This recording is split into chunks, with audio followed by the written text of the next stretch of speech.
Very good. Welcome everyone to the March 30th, 2021 Audit Committee meeting for the Dormitory Authority of the State of New York Audit Committee. As a result of the ongoing public health emergency related to COVID-19, Executive Order 202.1, as extended, authorizes public boards to meet remotely and take authorized actions without permitting public in-person access to meetings. The public must have the ability to view or listen to the proceedings, and the meetings must be recorded and transcribed. An audio and video recording of today's meeting will be accessible from DASNY's website within 2 days, and today's proceedings will be transcribed and posted as soon as practicable under the circumstances. For any additional information regarding this emergency declaration or the executive order, please see the DASNY website. And I will now announce the roll of who is in attendance today.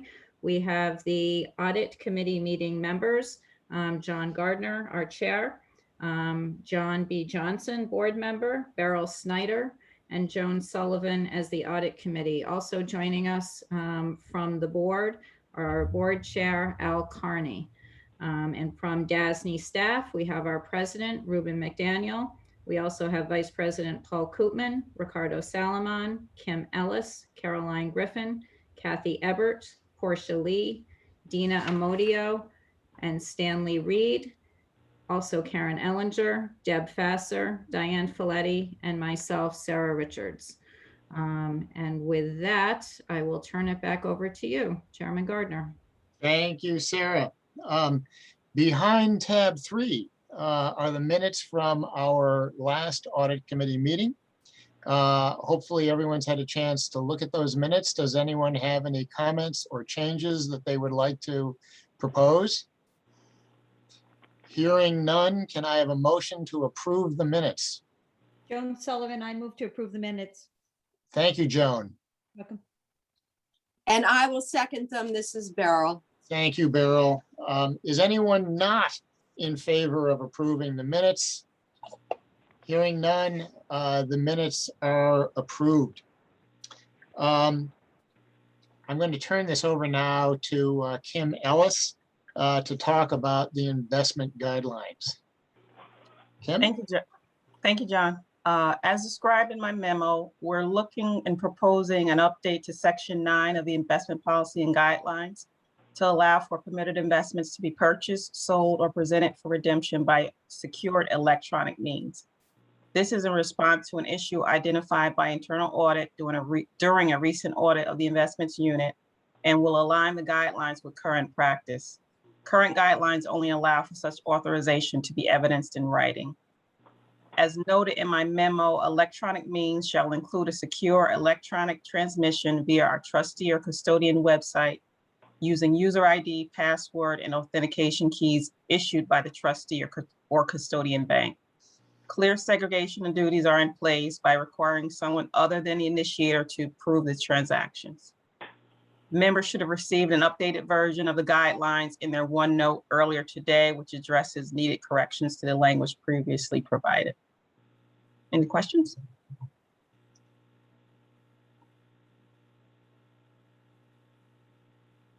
Are we all happy?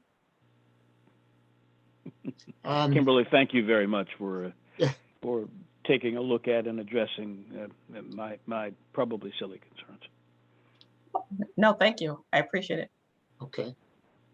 If there are no comments, could I have a motion to approve the investment guidelines and that we recommend the changes to the investment guidelines to the full board tomorrow? This is Joan. I recommend the approval of the modifications to the guidelines and furtherance to the board tomorrow. And I will second it. This is Beryl. Thank you both. Are there any nays? Are there any objections? Hearing none, the motion is approved.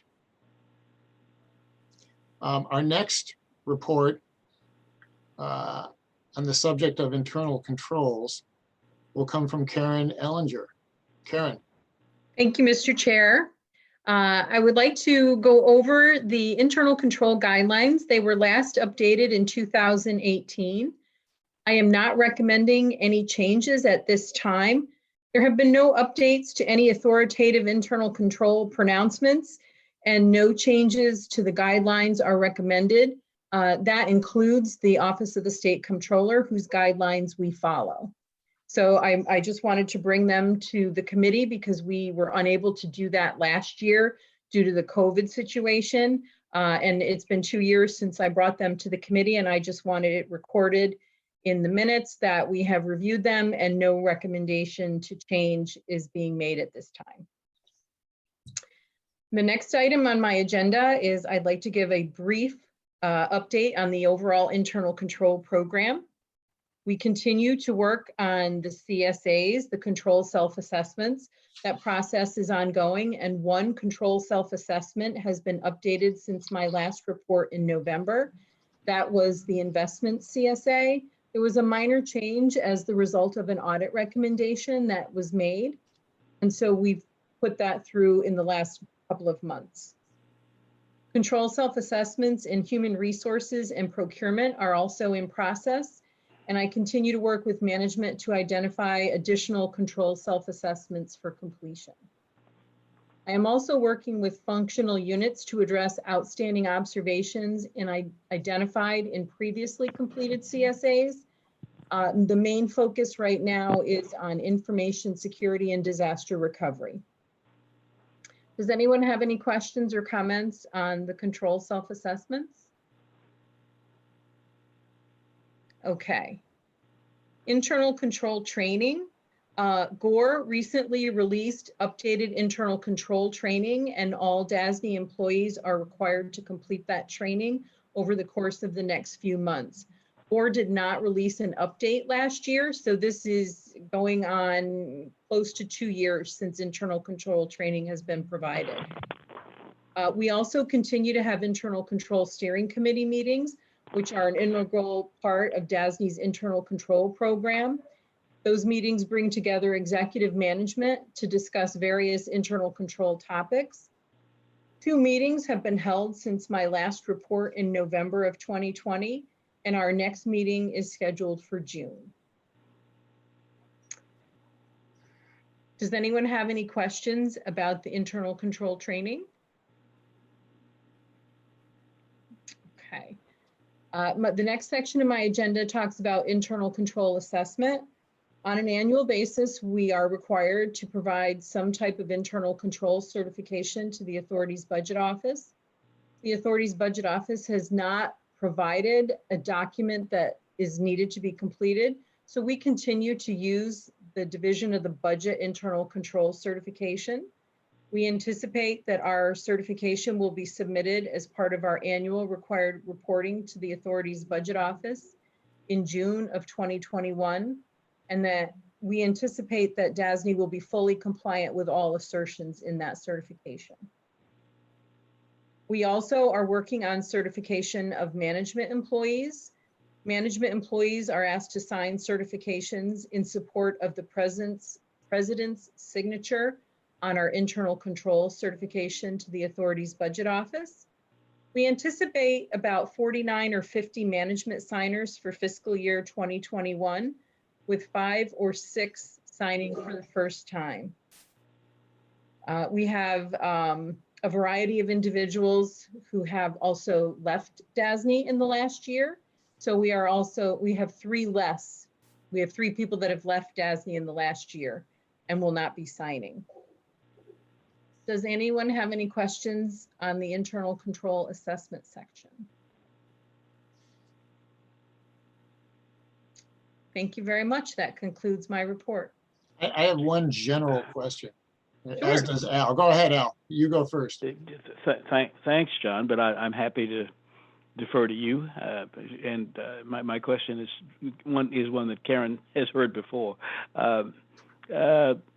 Karen, given the last year and all the difficulties, the organization difficulties, staying on top of controls, managing the way that we do the best we can, have there been any control stresses that you're aware of? Are you concerned about any internal control matters that we may not have handled this past year as well as we would normally, based on the disparate locations from which people are working?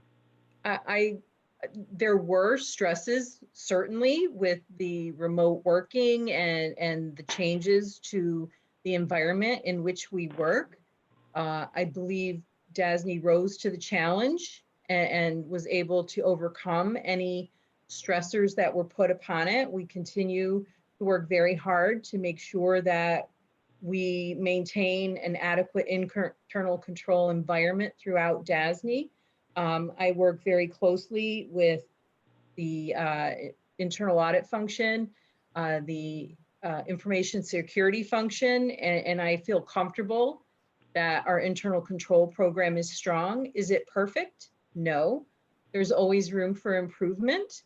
But if I allowed Mr. McDaniel to sign the internal control certification and I didn't feel that we had a good program, I would not be doing my job.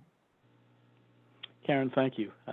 We rely on you in matters of internal control, and you always rise to the occasion. Thank you so much. You're very welcome, Mr. Carney. Thank you. Al asked exactly the question that I was going to. He actually asked it much more eloquently than I would have. Thank you, John. I doubt that, but thank you. That is the you know, I would only comment that we moved to working remotely, all of us, quickly, and I think I'll just speak for myself. My initial response was, I can do at home what I did in my office. There's no difference, but in fact, there was quite a bit of difference, and the differences have been subtle. They've kind of developed over the period or over this period. And I would think that the culture of internal controls is the most difficult thing to try to keep your finger on. And as we, you know, if we don't return entirely to the way we used to get together every day in a central office, the issue will be even more so with new people who never worked in the central office. And, you know, we all kind of know each other for a while, but we'll just see how that evolves. There's, you know, it's not entirely within our control. No, it is not. And I think DASNY did a very good job. It was stressful, no doubt. And it took a lot of people working very hard and working together, but I think we overcame a lot of the obstacles that were thrown in front of us. Yeah, I especially agree with that in light of the disparate things that DASNY does. You know, in other words, we're not a single focused entity. We had to do a lot of different things well, working remotely, and it's remarkable, I think, how well the staff was able to manage it. Yes. So thank you, Karen. Are there any other questions before we move on to Kathy Ebert's presentation? Kathy is going to give us an overview, and I'll turn this over to Kathy. Thank you, Chairman Gardner. Today I'll be going through the results of our 2021 audit plan and then proposing for your approval our 21-22 internal audit plan. I'd like to start with highlighting some of our accomplishments during the past year. Despite the challenges, our team successfully completed a variety of engagements and projects working from home. Every day, our team continued to be productive and flexible, working on audits, special projects, education, and collaborating with other departments. I'm just going to highlight a few of those areas more specifically for you. We coordinated audit activities with KPMG, where they relied on us more than in previous years, especially to collect documents due to their audit being performed 100% remote. We played an active role in advising the Enterprise Risk Management Committee and assisting to identify and prioritize DASNY's top risks. We completed 2 governance engagements, and we fulfilled a management request to assess for controls and efficiencies in the payment process, which was modified in response to adapting to circumstances from working from home. Next, let's turn to the 2021 audit plan status. Overall, there are 11 projects completed and 7 in process. 3 of those 7 are essentially complete, of which 2 are awaiting management responses and 1 an exit meeting. The 2 areas postponed were replaced with other engagements as reflected.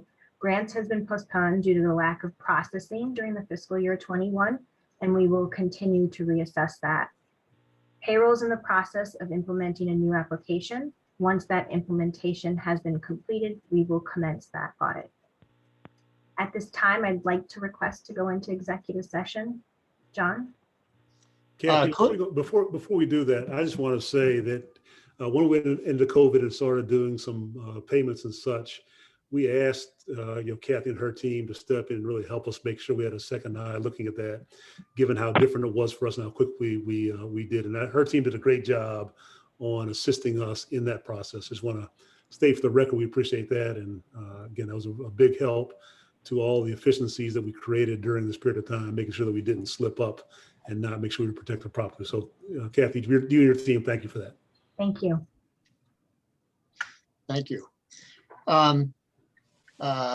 Could I ask, could I have a motion to go into executive session to discuss the financial and credit history of particular corporations, proposed pending or current litigation, and the employment histories of particular persons with matters leading to the appointment, employment, promotion, demotion, discipline, suspension, dismissal, or removal of particular persons? Joan Sullivan, I make the motion. Thank you, And Joan. Beryl Snyder, I'll second it. Thank you, Beryl. Is anyone opposed? Hearing none, we can go into executive session.